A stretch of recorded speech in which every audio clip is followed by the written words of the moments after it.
Aku duduk di ruang tamu yang luas, menatap sekeliling rumah kami yang besar dan penuh barang-barang mewah. Setiap sudut ruangan ini tampak sempurna, dari perabotan berkelas yang mengisi ruang, hingga lampu kristal yang bergemerincing lembut. Rumah ini adalah simbol dari semua yang telah diraih Hendra. Mobil-mobil mewah di garasi, pemandangan kota yang indah dari jendela besar, semuanya begitu menawan. Seolah-olah kami memiliki segalanya.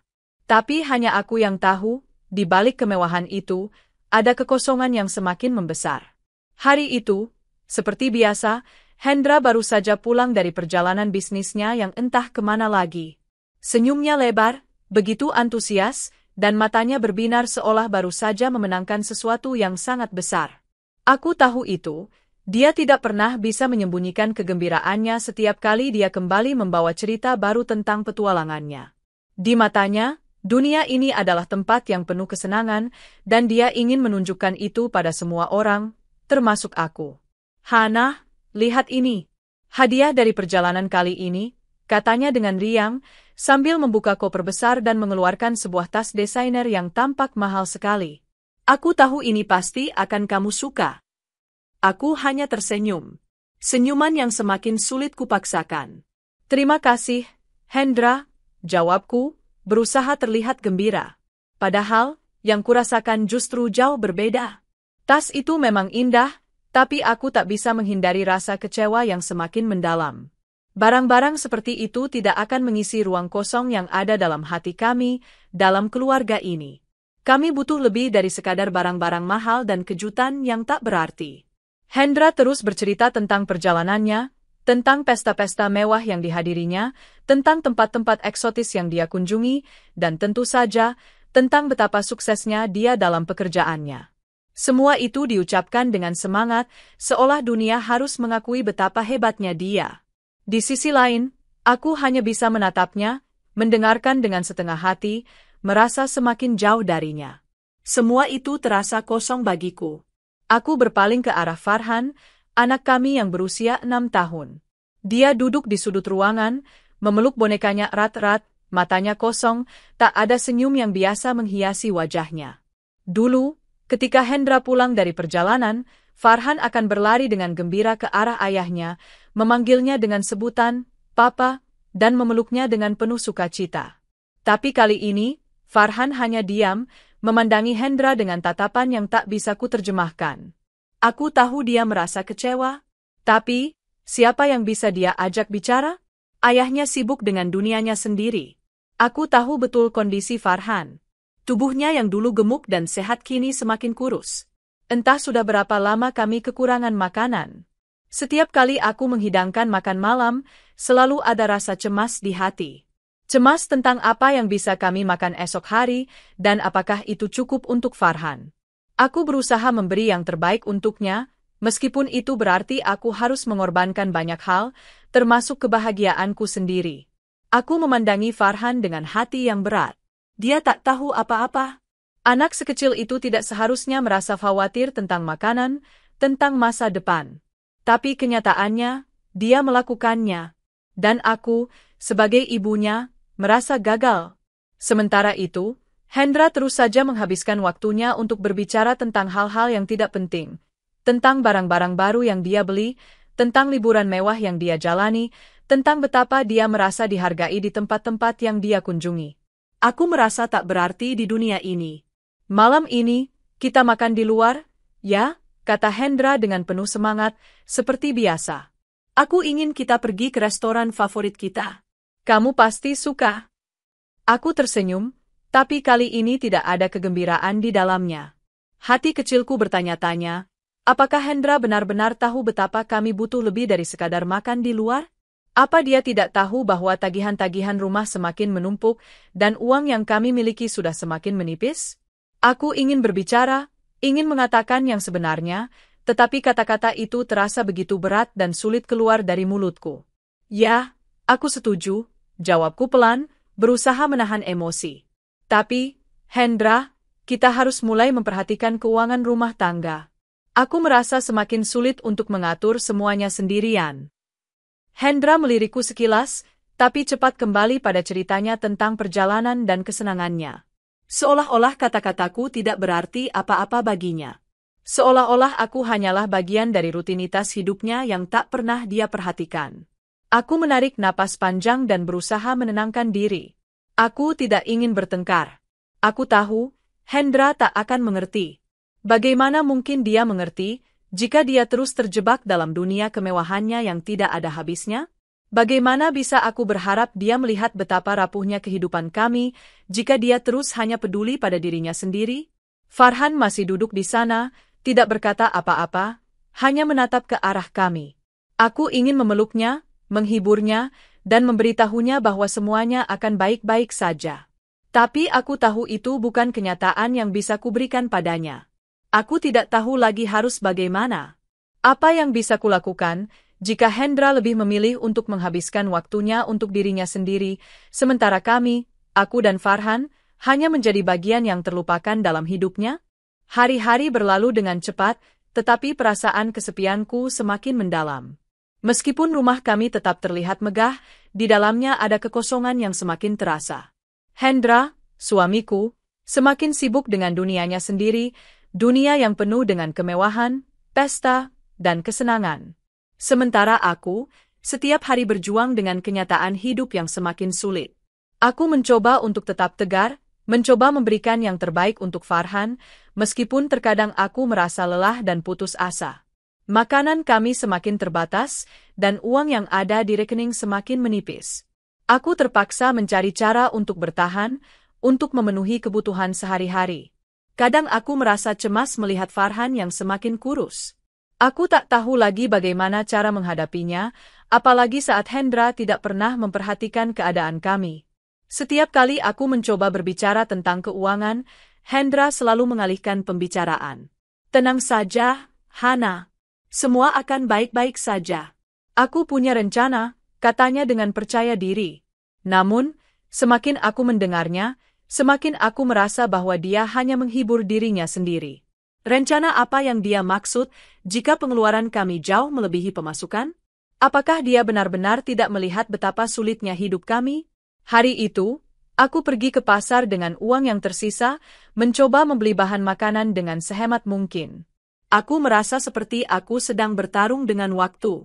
Aku ingin memberikan yang terbaik untuk Farhan, meskipun aku tahu bahwa itu semakin sulit dilakukan. Sambil membawa belanjaan pulang, aku merasa lelah. Tidak hanya fisik, tetapi juga emosional. Setiap langkah terasa semakin berat. Di rumah, aku menyiapkan makanan untuk kami bertiga. Hendra sudah pulang, duduk di ruang tamu sambil memeriksa ponselnya. Ketika aku menyuguhkan makanan, Hendra hanya melirik sejenak sebelum kembali pada ponselnya. Aku merasa hati ini teriris. Apa dia benar-benar tidak melihat betapa keras aku berusaha? Apa dia tidak peduli pada kami, pada anak kami? Farhan, makanlah, nak, kataku lembut pada anakku, yang duduk diam di kursi makan. Matanya tampak kosong, seperti sedang menunggu sesuatu yang tak kunjung datang. Hendra menatapku sejenak, lalu mengalihkan pandangannya lagi.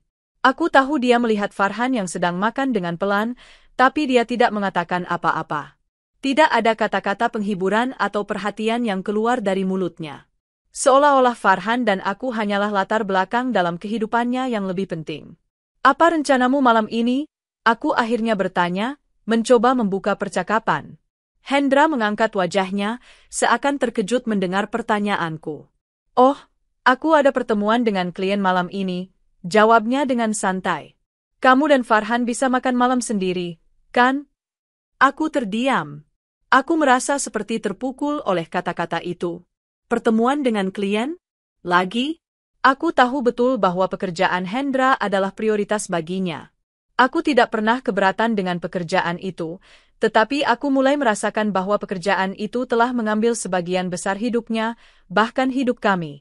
Terlalu sering aku mendengar kalimat yang sama, aku sibuk, atau aku ada rapat penting. Dan aku semakin merasa terpinggirkan. Tentu, jawabku pelan, meskipun hatiku terasa sangat berat. Jaga diri baik-baik. Aku berusaha menyembunyikan perasaan kecewaku, tapi rasanya sangat sulit. Hendra berjalan menuju pintu, mengenakan jasnya dengan penuh percaya diri. Saat pintu tertutup, aku hanya bisa menatapnya, berdiri di sana bersama Farhan yang diam, tak mengerti apa yang sedang terjadi. Kelelahan mulai menggerogoti tubuhku. Malam itu, aku tidur dengan pikiran yang berputar-putar. Apa yang harus kulakukan? Aku merasa terjebak dalam kehidupan yang tidak kuinginkan, hidup yang dipenuhi dengan kemewahan yang semu, dan suami yang semakin jauh dariku. Farhan tidur di sampingku, tubuh kecilnya memeluk erat boneka kesayangannya. Aku ingin menangis, tapi aku tahu itu tidak akan mengubah apapun. Keputusan-keputusan kecil setiap hari, seperti bagaimana aku mengatur makanan atau menabung sepeser demi sepeser, terasa semakin besar dan penuh beban. Aku merasa seperti aku sedang berjuang sendirian, sementara Hendra terus-menerus terbuai dalam dunia yang tidak menyentuh kami sama sekali. Aku duduk di tepi tempat tidur, menatap Farhan yang tidur dengan tenang, meski tubuhnya kurus dan lemah. Bagaimana aku bisa membuat semuanya kembali baik-baik saja? Aku tahu aku tidak bisa melakukannya sendirian. Hendra harus sadar, harus melihat betapa pentingnya keluarga ini baginya. Aku hanya berharap ada perubahan. Setidaknya sedikit perhatian dari suamiku, itu saja sudah cukup. Seminggu berlalu sejak Hendra terakhir kali pulang terlambat, seperti biasa, tanpa memberikan perhatian lebih kepada kami. Aku mulai merasakan bahwa aku tidak bisa lagi menahannya. Keadaan ini tidak bisa dibiarkan begitu saja. Farhan, anak kami, semakin sering sakit. Badannya yang lemah dan kurang gizi membuatnya lebih rentan terhadap penyakit. Aku berusaha mengajaknya pergi ke dokter, meski aku tahu kami tidak mampu membayar biaya pengobatannya. Aku semakin bingung dan terdesak. Suatu malam, setelah Hendra pulang dari sebuah acara makan malam yang entah di mana, aku tidak bisa lagi menahan semua perasaan yang telah menumpuk begitu lama. Aku merasa terluka dan marah. Aku menatapnya yang sedang duduk di sofa, menanggalkan jasnya dengan santai, seolah-olah tidak ada yang penting di rumah ini. Seolah-olah semuanya baik-baik saja. Apa kamu tidak melihat apa yang terjadi di sini, Hendra? Aku tidak bisa lagi menahan emosiku. Farhan sakit. Aku hampir tidak bisa memberi makan dia, sementara kamu terus menghabiskan uang untuk hal-hal yang tidak penting. Apa kamu tidak peduli sama sekali? Hendra terdiam sejenak, menatapku dengan pandangan yang sulit kubaca. Biasanya, saat aku mulai bicara serius, dia akan menanggapi dengan sinis atau mengalihkan percakapan. Tetapi kali ini, dia tampak sedikit terkejut. Hana, kamu berlebihan. Aku bekerja keras untuk kita. Aku punya rencana, katanya dengan suara yang mencoba terdengar tenang, meskipun aku tahu ada sedikit ketegangan dalam nada suaranya. Rencana? Rencana apa? Apa kamu tidak melihat bagaimana keadaan kami? Pengeluaranmu semakin besar, sementara penghasilanmu mulai menurun. Apa yang bisa kita harapkan jika kamu terus hidup dalam kemewahan ini? Aku hampir tidak bisa menahan tangisku. Aku sudah terlalu lama diam. Aku lelah, Hendra. Aku tidak tahu lagi bagaimana aku bisa melanjutkan ini. Hendra menghela napas panjang dan berdiri. Aku sudah memberimu segalanya, Hana. Aku bekerja keras untuk masa depan kita. Aku tidak meminta kamu untuk mengerti semuanya, tapi kamu harus tahu bahwa aku melakukan ini semua untuk kita. Untuk masa depan Farhan. Aku menggelengkan kepala, tidak percaya. Untuk masa depan kami? Masa depan apa yang kamu bicarakan, kalau kami kelaparan di sini? Farhan sakit, dan aku harus mengatur semuanya sendirian, sementara kamu terus saja sibuk dengan dunia yang tidak nyata ini. Aku mulai menangis, merasa lelah dengan semua yang sudah kulalui sendirian. Hendra terdiam, tampaknya tidak tahu harus berkata apa. Ada kegelisahan di matanya yang tak biasa. Biasanya, dia akan menanggapi dengan argumen atau bahkan meninggalkanku begitu saja. Tapi malam itu, dia tidak melakukan itu. Dia hanya diam, seolah mencerna kata-kataku. Aku tidak tahu apakah dia benar-benar mengerti, atau hanya mencoba menenangkan diriku dengan kata-kata kosong. Aku menghela napas berat dan duduk di sofa, menundukkan kepala. Aku hanya ingin kamu memperhatikan kami, Hendra. Aku tidak bisa terus hidup seperti ini. Hendra akhirnya duduk di sebelahku, memegang tanganku dengan lembut. Aku menatapnya, mencoba mencari tahu apakah ada secercah kejujuran dalam tatapannya. Aku minta maaf, Hana. Mungkin aku terlalu fokus pada pekerjaanku. Aku tidak melihat bagaimana semua ini memengaruhi kita, keluarga kita. Aku ingin berubah, katanya dengan nada yang lebih rendah, lebih tulus daripada yang pernah kulihat sebelumnya. Aku terkejut. Mungkin ini adalah pertama kalinya Hendra benar-benar mengakui kekurangannya.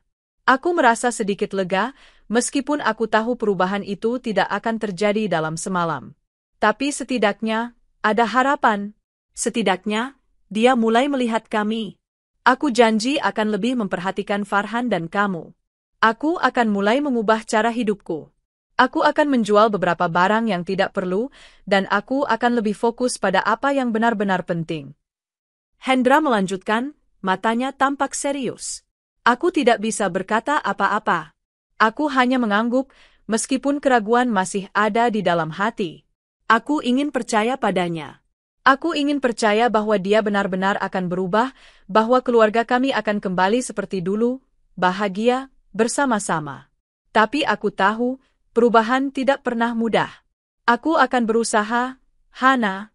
Aku akan berjuang untuk kita, kata Hendra sekali lagi, mencoba meyakinkan aku. Aku hanya tersenyum lemah. Aku harap kamu benar-benar bisa melakukannya, Hendra. Hari-hari setelah pertengkaran itu terasa lebih hening, seolah-olah dunia di sekitar kami sedang menunggu perubahan yang belum terjadi. Hendra memang mulai memperhatikan kami lebih banyak, tetapi itu hanya sebatas kata-kata.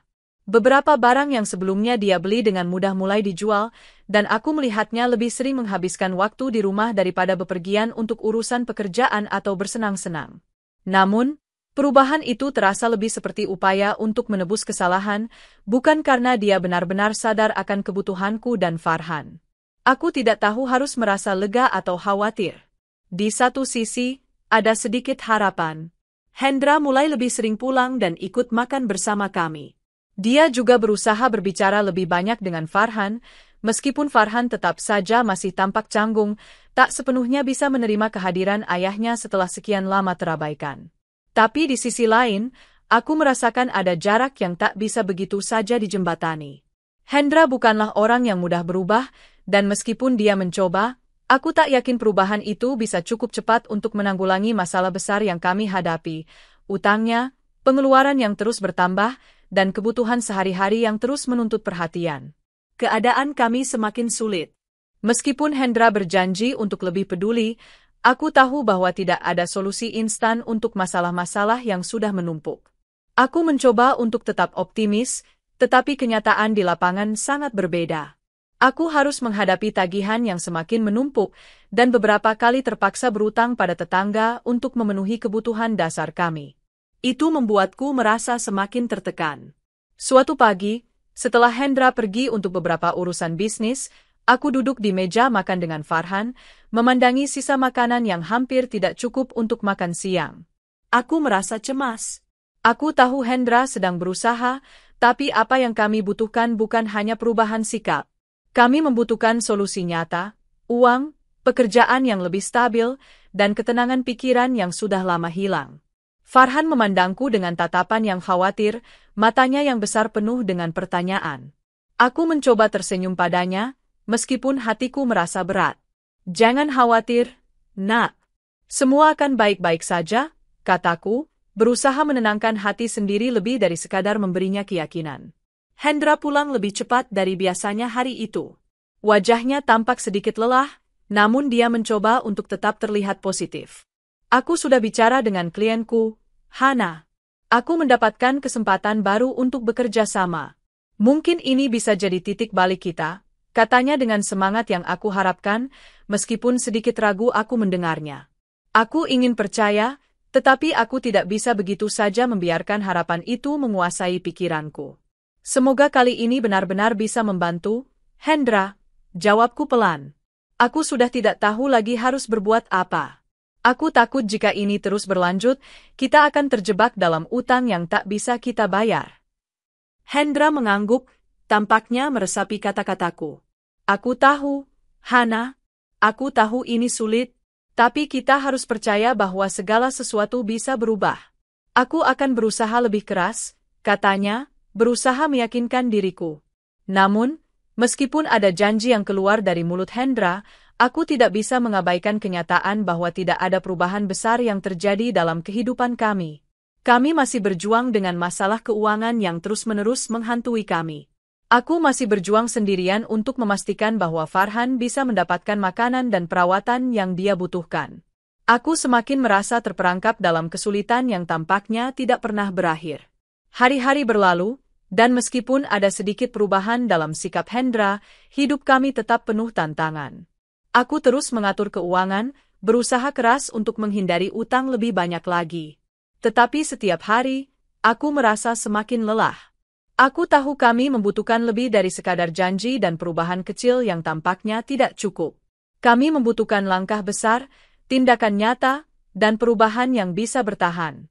Hendra berusaha menunjukkan bahwa dia berusaha untuk berubah, tetapi aku merasa bahwa dia masih terjebak dalam pola yang sama.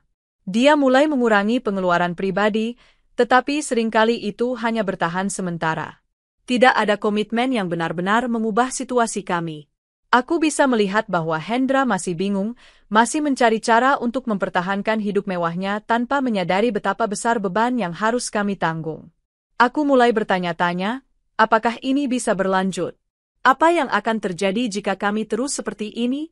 Apakah kami akan selalu terjebak dalam lingkaran setan ini, hidup dalam kesulitan, sementara dunia di luar sana tampaknya tidak peduli?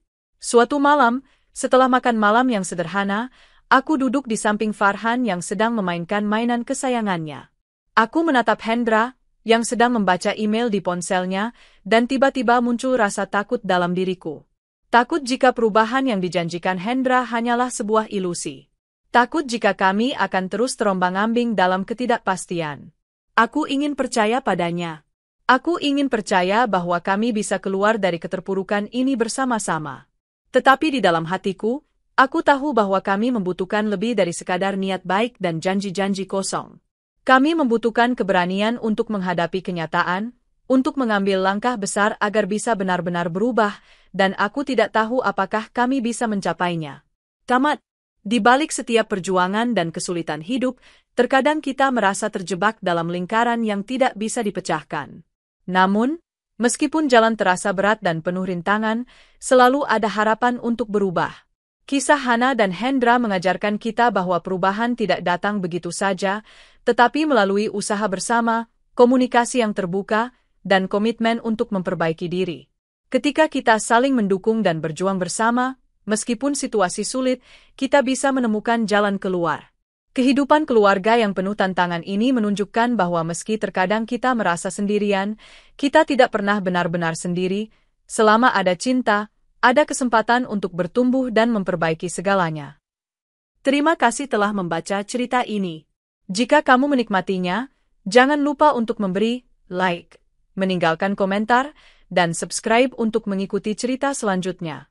Dukunganmu sangat berarti untuk kami agar bisa terus berkarya dan memberikan cerita yang lebih menarik. Sampai jumpa di cerita berikutnya.